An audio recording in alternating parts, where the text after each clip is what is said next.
నేను తెనాలి రోడ్డు వాసిని. మా తెనాలి రోడ్డు అసలు చరిత్ర చూస్తే అది 20 అడుగుల రోడ్డు. 20 అడుగుల రోడ్డు 40 అడుగులు చేయడానికి మాకు ప్రతి ఇంటికి ఒక నోటీస్ ఇచ్చారు. దాని తర్వాత 40 చేశారు. ఈ మధ్య అది 60 అంటున్నారు. అది మాకు ఎటువంటి ఇన్ఫర్మేషన్ ఏమీ లేదు. అది 60 అంటున్నారు.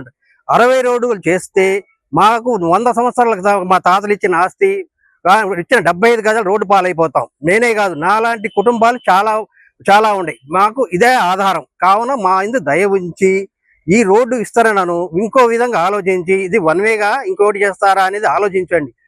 ఇలా చేయడం వల్ల నేను ఒక్కనే కాదు, మా తమ్ముడికి వచ్చిన 75 గజాలు పోతుంది, నాకు వచ్చిన 75 గజాలు మొత్తం పోయి పిల్లలకి ఇలా రోడ్డు పాలైపోతారు. మాకు వేరే ప్రత్యామ్నాయం ఏం లేదు. కావుని దీన్ని పురాణ ఆలోచించుకొని మా మీద దయ ఉంచి ఆలోచిస్తారని అనుకుంటున్నాం.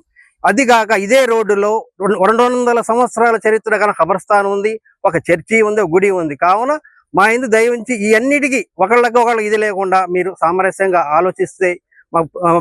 ఆలోచిస్తారని అనుకుంటున్నాను.